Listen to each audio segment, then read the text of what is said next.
Good. Excellent. Hi. Let's Look, see my that little Mochi. one. There you are. He's ready to rock and roll. Hi, Mochi. Hey, Mooch. It's like, I don't know. I don't know. I got my crew back there. See them back on the chair. This is their Oh, position. hey. Aren't they cute? They take this position when I'm doing the Zoom. That is It adorable. really is. It just warms my heart up to see that the Chihuahua will always, she loves to snuggle up. So wherever Lolly goes, she snuggles up next to her. She used to do that in Yeah. the lab too, but it's adorable and it's great. They're like being quiet and they're chilling out, and I really I mean, appreciate it. I'm not going to turn towards them though, because then they'll think they're getting a treat, and then the whole thing will fall apart. So. and there's your sled. Oh, yep. There's my sled. Yep. It's Nice. I love to look at it, and it's practical and it's decorative. It's got everything going on. Yeah, oh, I had so much fun in the snow. It was a blast. Mochi. Good. Um so yeah, actually I meant to hit record. Yeah, I still got it on. I just always just like to record. Let me change my view here so I got a bigger screen. So I just I'm gonna wanted to go ahead. I'm actually gonna go in the bedroom because my dishwasher is making all kinds of crazy Oh, noises. yeah. There we go. All right. Okay. First, I'll just start out asking, how is Mochi doing with as far as comfort level when with other dogs entering into his world? Good. This is one of the things that he does that drives me bonkers. When they dig in the bed or in the Oh, cushion. yeah, that's like a nesting thing. Yeah, he It's can't pretty help himself. primal. It's pretty primal. My dogs will do it.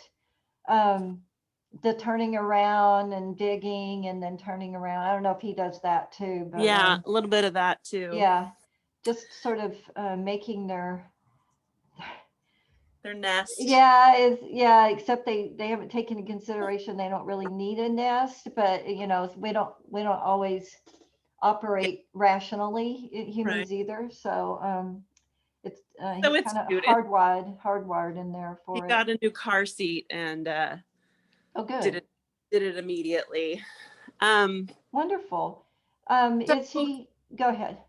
to answer your first question, I would say that little bit of counsel you gave me when we met in terms of choosing a word and being really tuned in to Okay. on the walks to anticipate those kind of interactions. It's working. It's great. He's Okay, got that it. is great to hear. I thought what I'd do is check in with you. I didn't know how far you got with that, because one of the things we were going to talk about today, I didn't know if you had embarked on that journey, or if we needed to establish the protocol for that. It sounds like you're already on your way with that. So what I want to do right off the bat is check in with you and how you're executing it, and make sure there's nothing I need to tweak. Yeah. Hey. One second. Hey, come here. I know. Okay, Lolly, go over there. I know you're not good at finding things. Get there. Come on, bud. We've done a lot of work on reactivity, but the dogs running and going right by the window, that's like a whole nother Right. thing to take on. Anyway, so when Mochi sees the thing, so you're using a marker word, a verbal marker. I do. What are you Yes. using? Well, okay, true confessions time. The first word that got his attention was spelled TREAT, and that was the Okay. word that he responded to, Okay. which was like, this probably wasn't the best choice, but it's working. Okay, well, there's nothing wrong with that. The only thing, actually, continue on, and I will add this on after. Well, then I changed it to yes, and it's working too. Yeah, that's the thing. They are amazing at, they can pick that up pretty quickly. One of the things I was going to have you do is we call it charging or conditioning the marker, but since you've already been working on it, if you're already getting that look when you say the word, if he's turning, so he sees the thing, you say yes, and at that point he orients back towards you, or does he see the thing and then turn back towards you? There's various stages along the way. Right. Is he at where he sees the thing, you say the marker word, he turns towards you, or are you at he sees the thing and turns towards you? Because that's where I'm at with my dogs. Um, A or is it kind of a little bit of both? little bit of both, I'd say Okay, at this. that's what I would figure. Yeah. So excellent. If you're getting that look, it tells me that you have probably already charged up or conditioned, I should say, or either or that marker, that verbal marker. So, so you're using yes, which is great. So he's seeing the thing, you're saying it, and usually he's turning back to you. Yeah. When you, if you're, so right now you're probably getting that. Oh, are you outside right now? Okay. Yeah. I mean, we'll do Excellent. what you want, but I just wanted to be ready for whatever you want me to do. Yeah. But today, yeah, mainly I want to get where he is. And when he does react to another dog, what is he doing? I just trying to get Yeah. an idea what his issues are, where his comfort level is. In other words, is he He barking or is he harboring up to? generally these days, what he does is he usually goes to the end of his leash and kind of, makes a little tot, and then he watches him.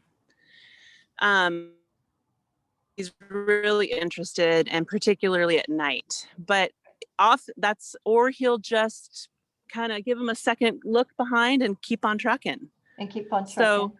not really any significant barking. Yeah, Okay. he doesn't. It's not a lot of How about have you noticed? Let's see. I think I lost you for a minute. or I temporarily lost the thread.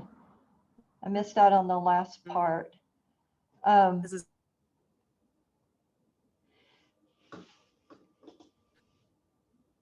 I'm actually, I lost you, Marta.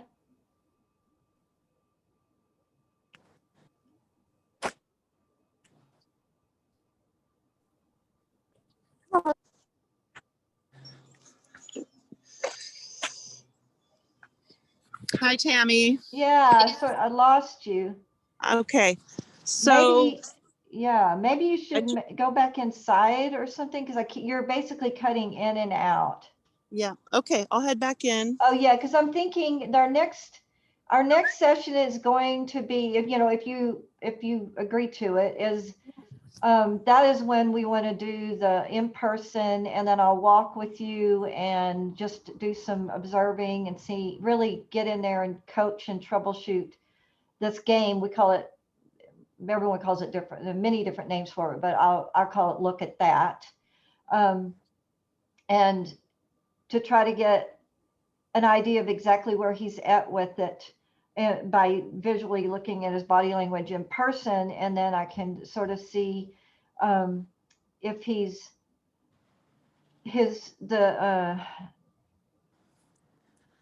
I would say the intensity of discomfort of what Okay. I'm looking for.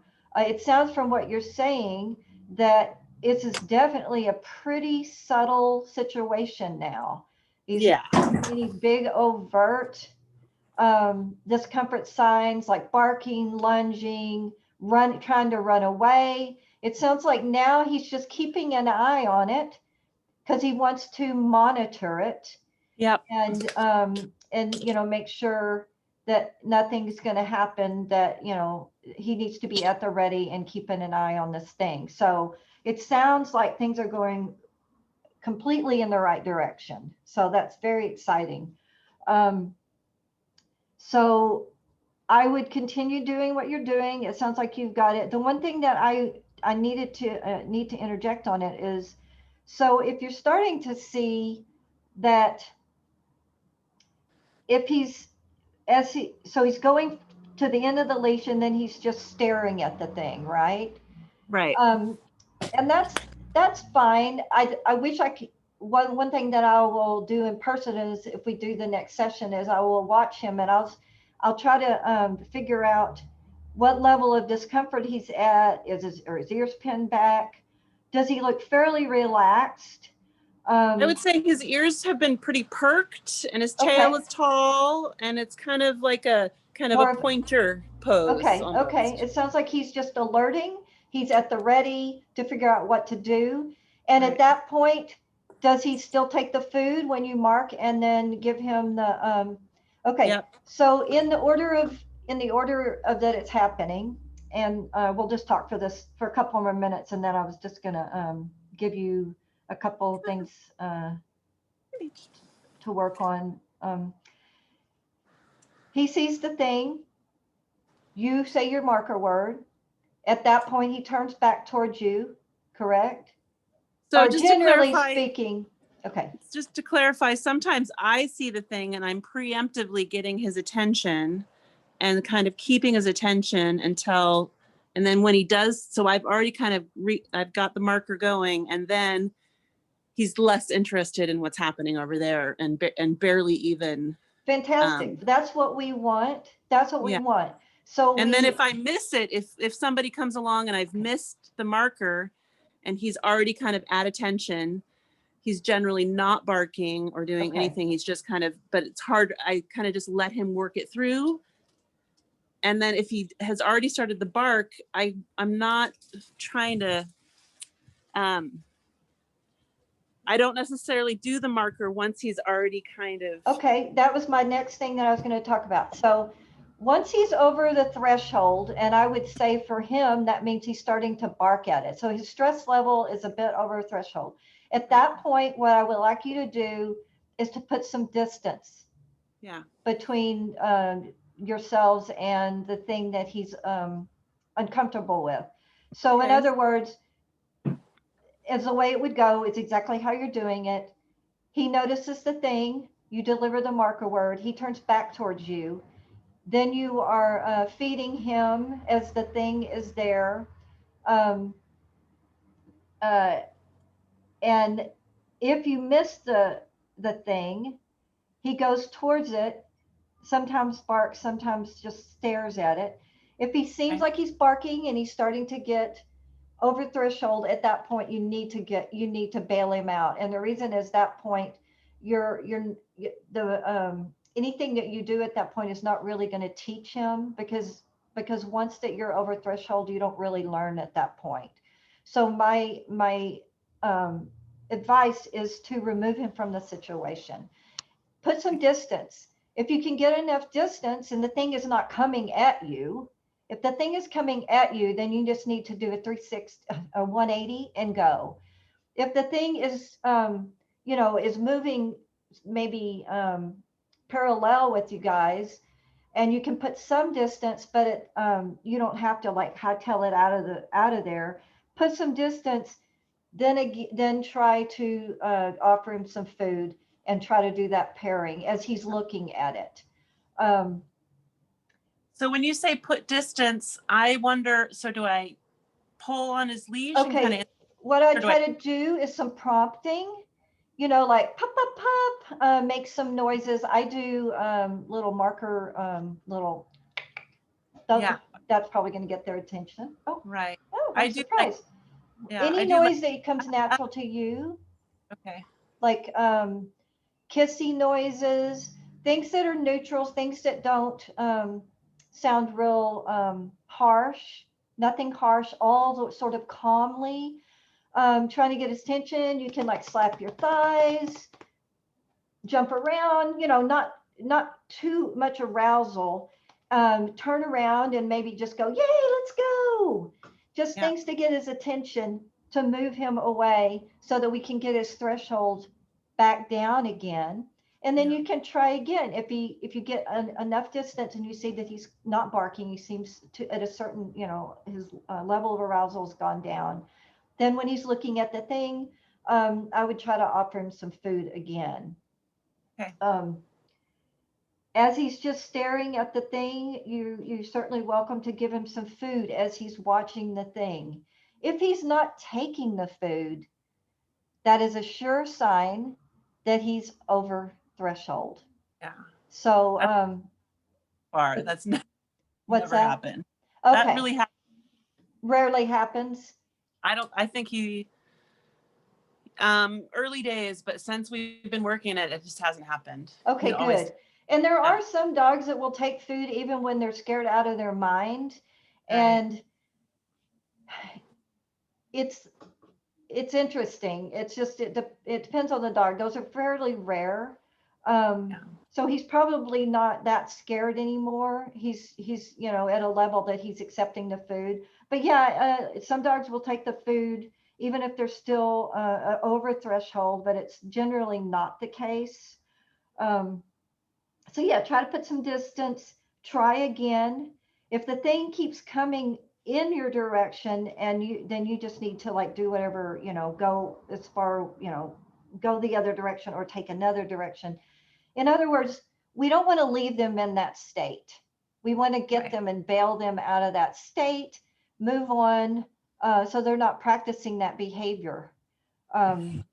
We and we want to continue to put them in scenarios where we can do that positive pairing so that we can build on his comfort level. So, and we'll if we do another session, I can walk with you and then I can just do some coaching and see it in with my own eyes what I kind of Yeah. think that he's experiencing by just judging from his body language. But first of all, I want to say good work because it sounds like you're already getting progress with this. Yeah. Because I'd say, honestly, if you don't work on these things, work on this in particular, but most things, it gets worse. So if you're even not even if you're seeing it even stable, you're doing good. You know what I mean? yeah, As far as we want it not to just be stable, but we want it to be further than that. But in other words, if we don't work on this, it gets worse. And the reason for that is when they get in that over aroused state and they're obviously distressed and they start giving out these signals like barking or lunging. He's not like he's really lunging, but he is moving, towards the thing. And then the thing actually moves away because they're like, oh, this is a little scary. This dog is barking at me. Guess what? They just got reinforced for that right. behavior. So Right. it gets reinforced whether we do anything or not. So we Right. have to work against that reinforcement happening for them. Yeah. So that is why these things only get worse. They don't get better unless we work on it. I mean, there are exceptions to that where a dog is just um, trigger stacked and a lot of too many things are happening and then they're reacting and then, you bail them out and maybe it was just because they were too overwhelmed. But generally speaking, it will get worse if we don't get on top of it because of the fact that it gets reinforced by the other dog by them moving away from them. So they're like, oh, it Right. worked. I'm Right. successful. Right. And just a little bit, I was just going to interject a tiny bit about how dogs learn. Um, yeah, association, which we just talked about. Um, Basically, it's how all animals learn by association and by consequence. And if they're barking and the dog goes away, well, the consequence of them barking was they got relief. Yeah. And behaviors that are reinforced, which that would be a reinforcement, go up in frequency, and Yeah. behaviors that are punished go down in frequency. Mm. So they learn by association like all animals, they learn by consequence like all animals. And dogs are opportunists. They do what works until it doesn't work anymore, and then they just try something else. So just a little bit about kind of how their mind Yeah. working and about how all of us humans and the rest of the animals learn. Um, Back to just watching for discomfort. I'll just run over really quickly some of the more subtle signs that Mochi Okay. might be uncomfortable. First, well, the obvious one, barking, lunging, harboring next to you, trying to run away, but it doesn't sound like he's doing that at all. When their ears really flatten to their head, for they almost, some dogs, it looks like they have no ears anymore. That's with my dog Lolly, literally her ears can just almost disappear. Um, Tucking, when they kind of tuck their bodies down. It sounds like he's not. It sounds like he's tall, his tail's up, he's more alert. It sounds like his ears are pricked, but just something to know about some body language. Yeah. Yawning is actually a sign of discomfort. Again, Mm. taking into consideration the context of the situation, they could just be yawning. Right. So, but if there's something that could be making them uncomfortable in their environment and you see them yawning, it's a pretty good sign that they're uncomfortable. It's kind of one of those more subtle ones that people don't know about. Licking their lips is another more subtle one, or like flicking their tongue a little bit. Um, Scratching, it's a displacement behavior, kind of like us chewing our fingernails. And I'm gonna I'll put this in some notes for you too, though, if you Okay. just so you you'll have it. Um, yeah, it's a displacement behavior. When they're uncomfortable, they might just scratch. Again, they might just be scratching an itch, but you take the context in consideration. Right. Another thing he might do, it doesn't sound like he's doing it, but he might look straight ahead and then look at the thing out of the corner of his eye. And I'm not just talking about dogs, other dogs. It could be anything that's making him uncomfortable. And then you kind of see the whites of their eyes a little bit. Okay. Those are just some other things that they might do. Some signs of Yeah. discomfort. Some that are a lot less obvious. So yeah, I was going to talk to you about charging, conditioning your verbal marker, but it sounds like you're already there. He's responding to it. So stick with that. So you're using yes, that's great. So we're working on the look at that. So I wanted to get you started. So you were interested in getting some basic manners skills, some basic skills going, right? Working on recall. Let's see, what else? I was thinking, I meant to write this down. Let me just do a quick note. Recall. Stay. Let's see, what else? So recall, do you want to work on some stay? That Is would be that something that's great. important to you? Okay, Yes. let's see. I don't know why I didn't write this down. Let me just quick little suddenly blanking on all the basic skills. Well, anyway, the short of it is you want to work on some basic skills. Yeah. So I think today, really quickly, I'm just going to start you out on a little game to play with Mochi as kind of a foundation to start working on his recall. So are you interested in doing some follow-up? Yes. Okay. Yes. Okay. So here's kind of the game plan I was thinking. Our next session would be an in-person, of course, social distancing, masks. Yeah. And that would be for 45 minutes, and that would be at our the 45 minutes, $75. Okay. And then after that, because I think by then we will have more of his little more involved problem as far as his discomfort with other dogs and sort of underway. And then we're going to be moving into basic skills. And at that point, I will do 45-minute in person at our training walk rate, and that's 45 per session. So Okay. does that sound good? I was thinking the next one would be at the $75 an hour, would do 45-minute, and then maybe 2 or 3 follow-ups for basic skills, because we usually teach basic skills as a progression.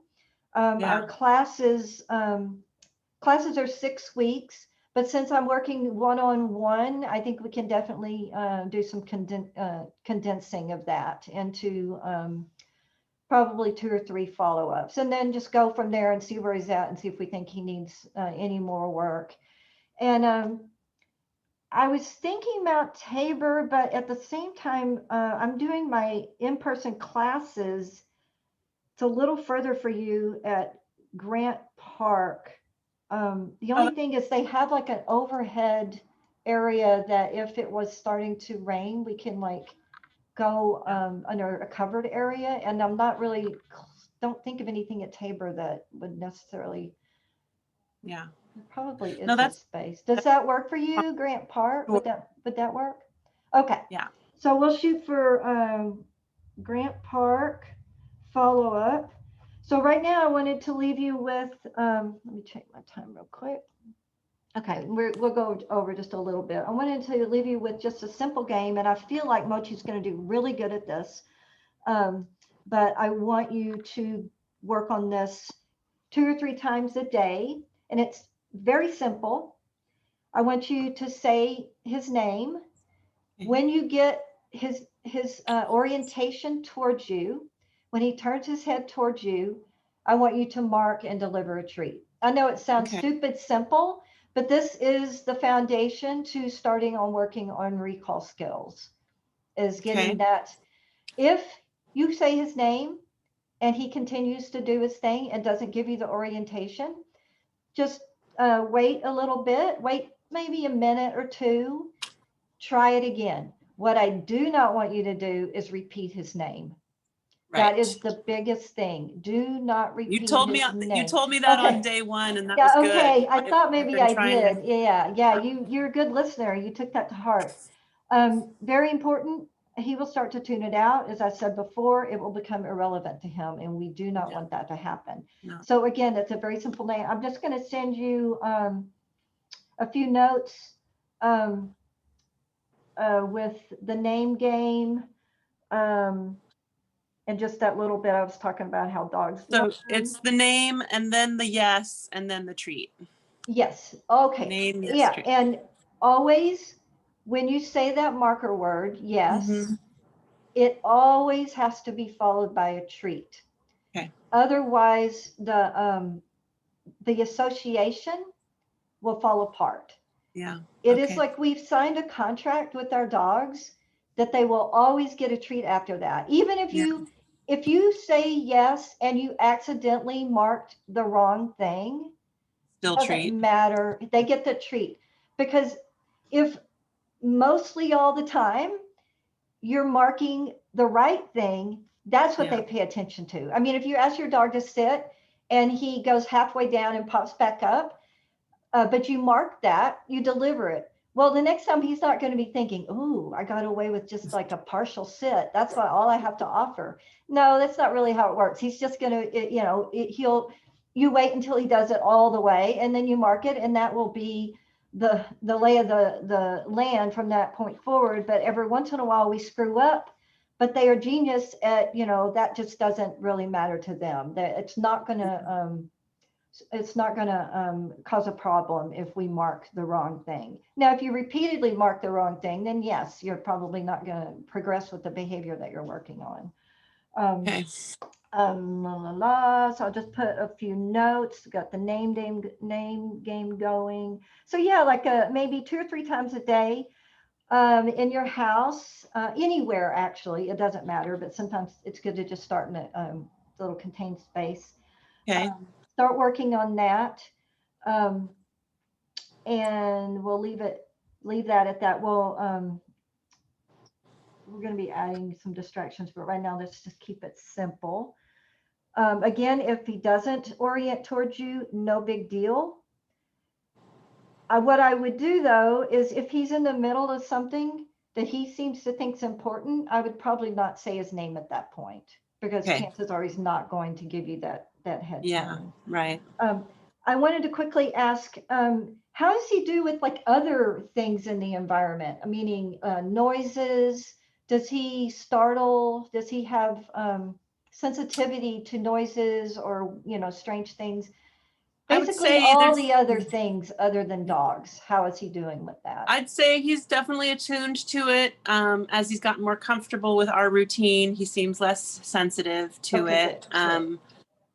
The skateboards That's a tough are one. a little much, and tall, dark figures at night is Okay. hard for Okay. him. Um, But again, I'm using the same that's what I was strategy. was about to say. That strategy works for all things, because Yeah, all it is trying to build a good association with these things that are causing discomfort. It's just as simple yeah, like that. Yeah. So, but again, it won't do any good if the skateboard is always already rolling right in front of Mochi and right. already upset.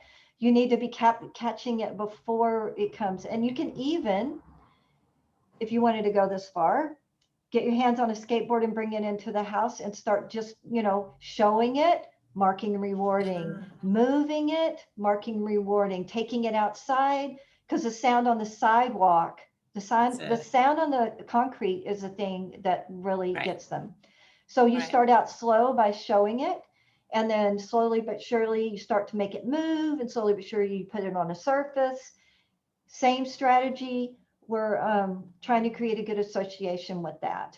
And you just Yeah, go really slow. It's up to you. If it's something you feel like is happening a lot in your world and you just don't want Mochi to have to like feel that discomfort, then, maybe right. you know someone that you can borrow a skateboard Yeah. from, or even a roller skate if you have it, makes the same noise Mm-hmm. on the concrete. Um, Right. Okay, so yeah, next steps. So yeah, we'll do an in-person in Grant Park at the $75 rate, and then 2 or 3 um, after that for 45 minutes at the $45 rate.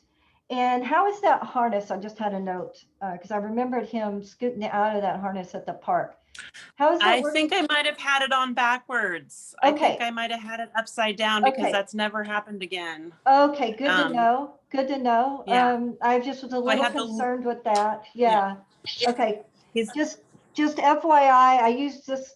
This is a freedom harness, and I use this on my dogs, and it has the extra strap that goes down the yeah. chest. It makes it hard to get out of. So just Okay. so if you're noticing, it sounds like that's not really an issue Yeah. I think it now. was the combo of upside down and then He was sustained not paying attention to him. Yes, I wasn't and early on you had just had him for how long? So he was a obviously week. more Yeah. hadn't fully bonded, and so Right. it's like, what's going on here? I'm just going to scoot out. Okay, good to know. Right. Good to know. Yeah. For what you need to bring, um, if do you have a treat pouch or I don't. I just fill up my pockets. okay, So, whatever works for you. okay. I My I meaty pockets. I am a big fan of treat pouches only because it does Okay. make it easier, but that's Yeah. totally your call. Bring lots of treats, bag up what you think you'll need and double it. Okay. Bring high value, meaning, the bomb, like cheese, chicken, hot dog, but also bring lower value like kibble.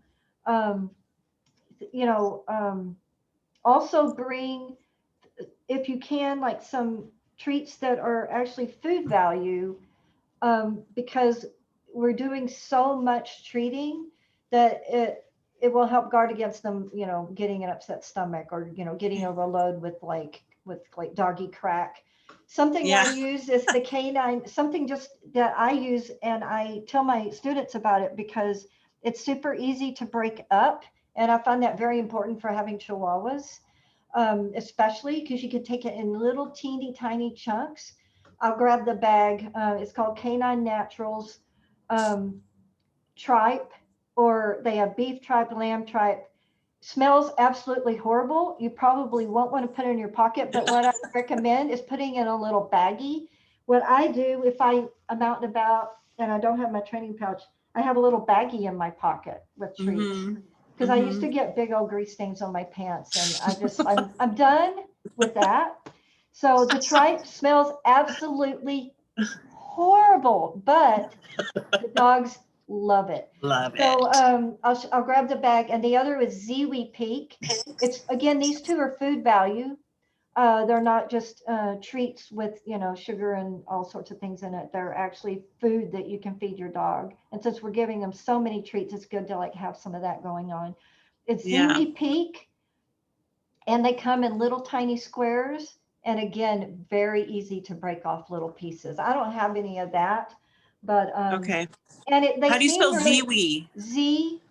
Ziwi, and then Okay. Peak. I think it's Peak.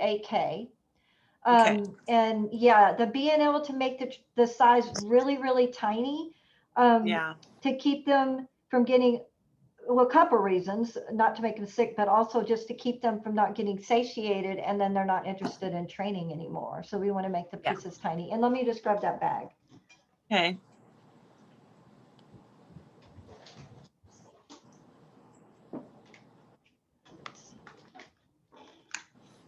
Now we're getting some action.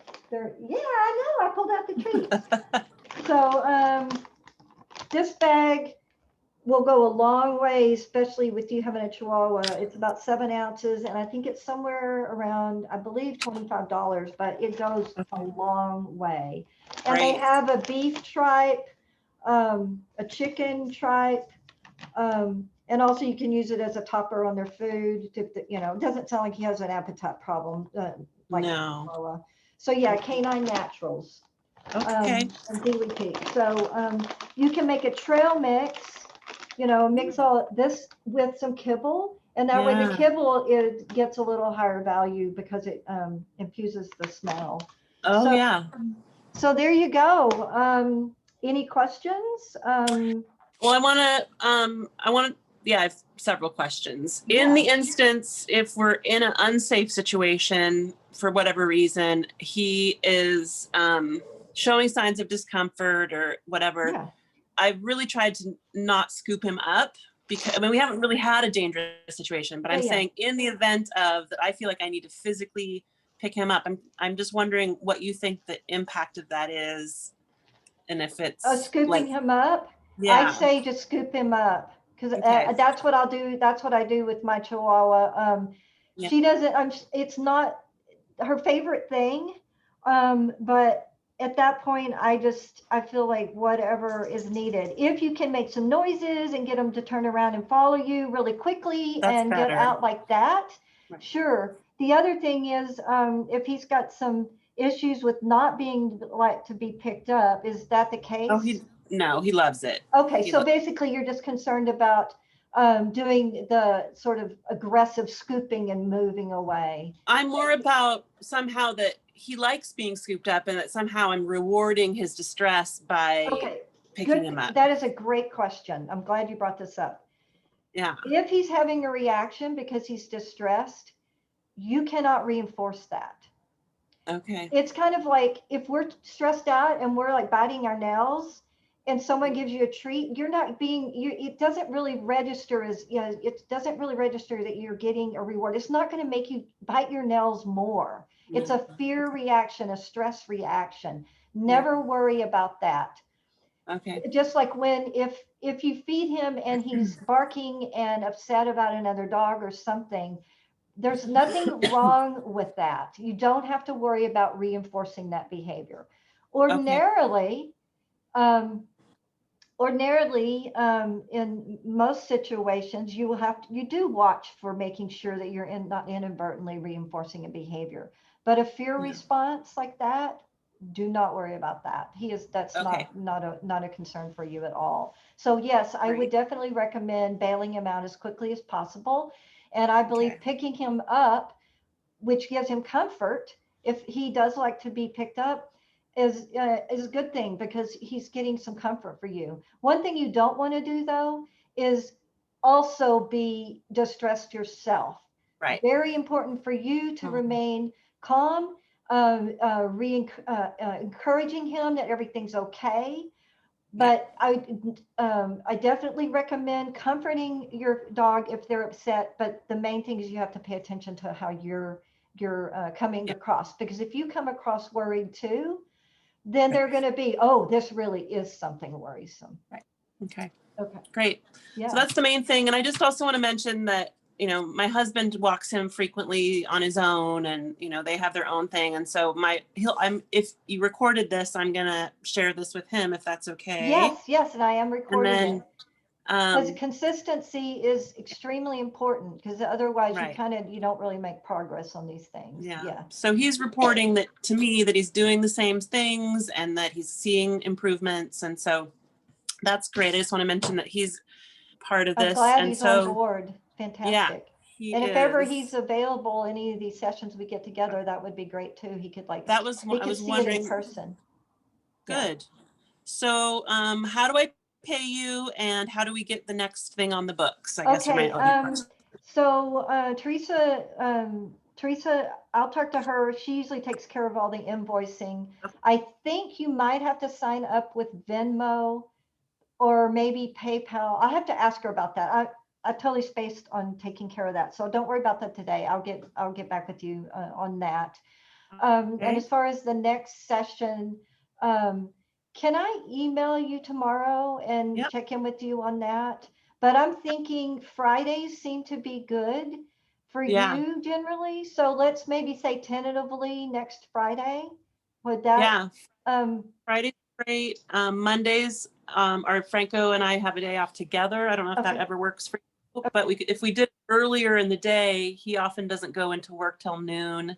Okay. So we could potentially morning thing, but Okay, so we'll say potentially either Friday, maybe 11-ish, if that works, or potentially Monday, maybe 10:30, or make 10 o'clock, something like that. yeah, Okay. that'd be great. So let me write that down. I'm waiting to find out what my schedule is for next week, and it's possible I might have something going on the Monday. The Fridays are Fridays usually would probably work out better. Best. But if Okay. I have the Monday available, then that works for me too. So I'll just say Friday tentatively 11 a.m. Or Monday tentatively around 10 or 10:30. And I So just Monday the 10:30 8th. would work. Go ahead. Yeah, I can't do Monday the 8th. Okay. So Oh, you know what?